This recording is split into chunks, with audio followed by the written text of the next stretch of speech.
Hai Sobat Album Cerita, bagaimana kabar kalian hari ini? Semoga selalu diberi kesehatan dan kebahagiaan selalu.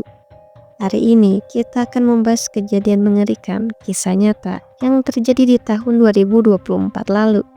Sebuah kasus tragis yang menimpa seorang wanita muda, cerdas dan berprestasi yang baru saja memulai karir barunya, seorang lulusan teknik elektro yang berhasil mendapatkan pekerjaan di perusahaan besar. Tapi sayangnya, hidupnya harus berakhir dengan cara yang sangat mengenaskan.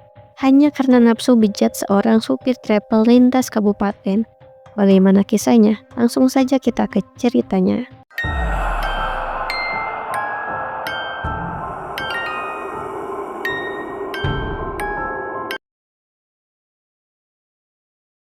Dari kasus ini, kita akan mengenal Jessica Solu atau yang biasa dipanggil Cika.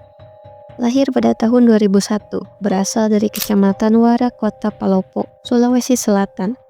Sejak kecil, Cika dikenal sebagai anak yang baik dan pintar. Waktu SMA, dia bukan cuma sering juara kelas, tapi juga aktif ikut berbagai kegiatan. Salah satunya adalah jadi anggota Paskibraka pada tahun 2018. Bahkan dipercaya sebagai pembawa baki, prestasi yang sangat tidak main-main. Tahun 2019, setelah lulus SMA, Cika melanjutkan pendidikannya di jurusan teknik elektro di Universitas Tadulako, Kota Palu. Jurusan yang terkenal sulit ini berhasil ia taklukkan. Bahkan selama kuliah, dia aktif sebagai asisten laboratorium, tanda kalau dia memang benar-benar paham dan menguasai bidangnya. Di tahun 2023, Cika lulus dengan predikat terbaik. Bayangkan, lulus dari teknik elektro dengan nilai tertinggi, ini jelas pencapaian luar biasa. Setelah lulus tahun 2024, Cika langsung diterima bekerja di PT Indonesia Morowali Industri Park, perusahaan besar di bidang pengolahan nikel dan baja. Lokasinya di Kabupaten Morowali, Sulawesi Tengah, sekitar 11 jam perjalanan dari Palopo. Cika pun mulai merantau dan mulai mengekos di wilayah Bahodopi. Di sana, dia cepat beradaptasi dengan lingkungan kerja dan teman-temannya. Sesekali Cika juga pulang ke Palopo menggunakan jasa travel milik omnya, yang sudah biasa ia pakai dan tidak pernah ada masalah apapun. Sampai akhirnya, tragedi naas itu harus terjadi.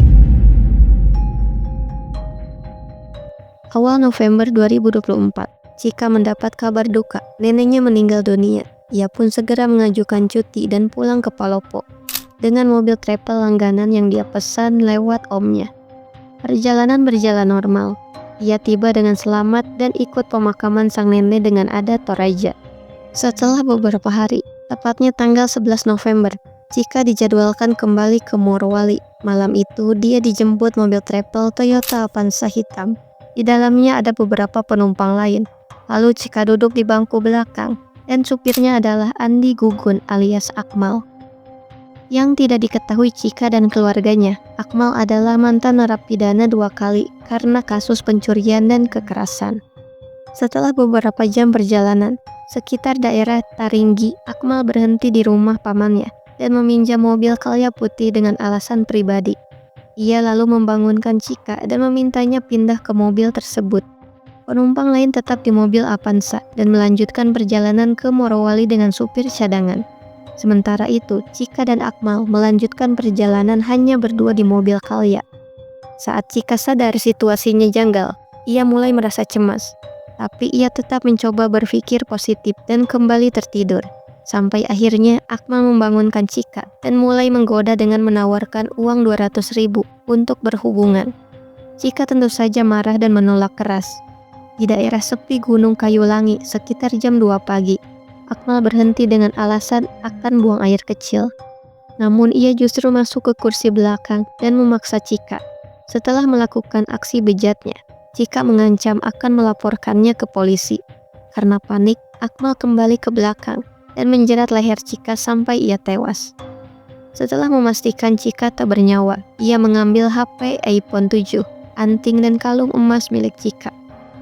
Gelang emas gagal ia lepas, jadi ia membuang tubuh Cika ke jurang. Setelahnya, Akmal kembali ke rumah pamannya, mengembalikan mobil dan menitipkan tas serta karung beras milik Cika dengan alasan itu barang penumpang yang tertinggal. Ia kemudian kabur naik bus menuju pelabuhan Parepare dan menyeberang ke Kalimantan Timur. Sesampainya di Balikpapan, ia menggadaikan HP Chika seharga 500.000 di Pasar Pandasari, lalu melarikan diri ke desa Badak Baru, Muara Badak, Kutai Kartanegara. Keesokan paginya, keluarga mulai resah karena Chika tak kunjung memberi kabar. HP-nya tidak aktif, dan ketika dicek ke kosannya di Morowali, pintu terkunci dan motornya masih terparkir di luar, dan barang bawaannya juga tak ada. Mereka menghubungi Akmal, tapi nomornya juga tidak aktif. Lalu kecurigaan pun mulai muncul. Sampai akhirnya, tanggal 13 November pukul 7 pagi, pekerja proyek di wilayah Mangkutana menemukan mayat wanita di jurang. Setelah dievakuasi ke RSUD Ilaga Wotu, identitasnya diketahui adalah Jessica Solu. Polisi lalu melacak HP Chika dan menemukannya di Kalimantan Timur. Pemilik terakhir HP itu adalah pedagang yang mengaku mendapatkannya dari seseorang, yang ternyata adalah Akmal. Berkat pelacakan intensif, polisi menangkap Akmal di rumah kontrakannya di Muara Badak. Saat diinterogasi, Akmal akhirnya mengaku ia melakukan semuanya karena tergoda melihat Chika saat tertidur. Dan karena perbuatannya, Akmal terancam hukuman berat, yaitu penjara seumur hidup atau bahkan hukuman eksekusi. Mengingat ia juga seorang residivis. Setelah proses otopsi, jenazah Chika akhirnya dipulangkan dan dimakamkan di tanah leluhurnya, yaitu di Tanah Toraja. Semoga almarhumah ditempatkan di tempat terbaik di sisi Tuhan, dan semoga keluarga yang ditinggalkan diberikan kekuatan atas musibah yang begitu memilukan. Semoga kita semua bisa belajar untuk lebih berhati-hati saat menggunakan jasa transportasi. Jangan mudah percaya, dan pastikan kita tahu siapa yang membawa kita pulang. Terima kasih sudah menonton, sampai jumpa di kasus-kasus selanjutnya.